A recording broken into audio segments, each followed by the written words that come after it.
Hi, I'm Tim Stein, and in this video I would like to talk about strengthening the left hand. Or when you're playing the piano, obviously the right hand and the left hand are just as important, and often people neglect the left hand in favour of the right. How do you strengthen the left hand? Well, actually, it's not really a question of strengthening the left hand, it's more a question of just developing its flexibility.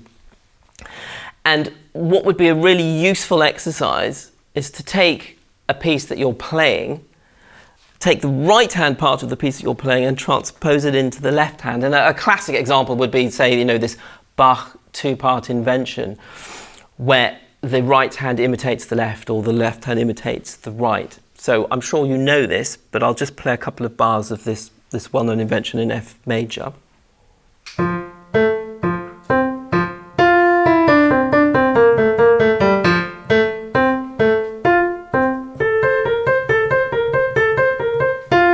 And so on. And the right hand would have been doing exactly the same thing at the beginning.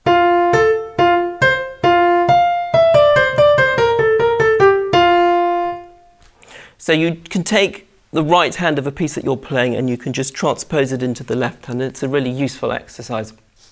If you take a little study like this Czerny exercise, for example, you take the left hand, which is really just a sequence of simple semiquavers.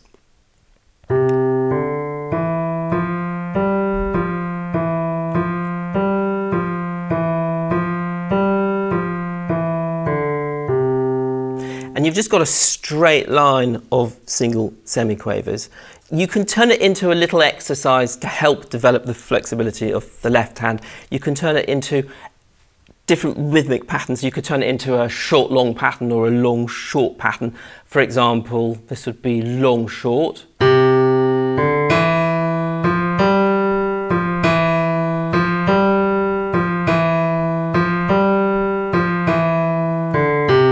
This would be a short-long pattern.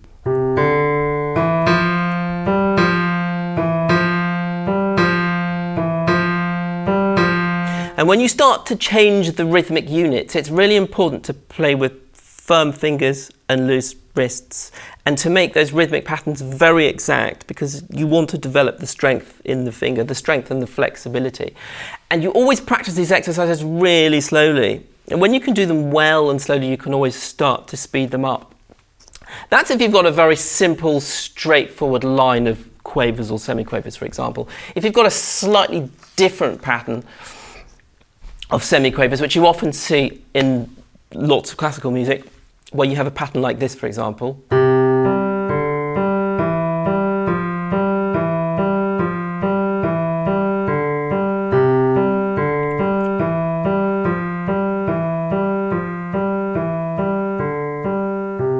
Here you can do exactly the same thing, whereby you turn the line of semiquavers into different rhythmic patterns, long short rhythms, for example.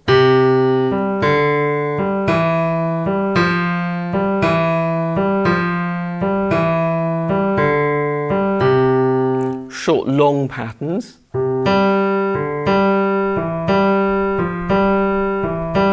And again, you want to be as definite as possible.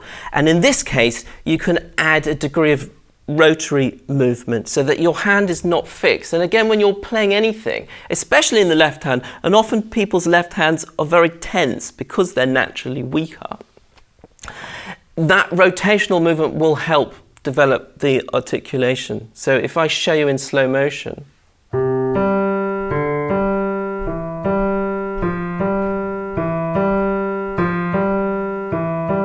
so it's almost as if you're turning the handle of a door. The most important thing when you're playing anything, and especially in the left hand, as I've already said, is to try not to be tense. You want to have firm fingers and a flexible, loose wrist. And experiment in different ranges. So if your pieces happen to have a right hand that's dominant, then take that right hand part and transpose it, say, an octave lower or 2 octaves lower. I hope those tips help, and I hope by the end of this video that your left hand should be much stronger.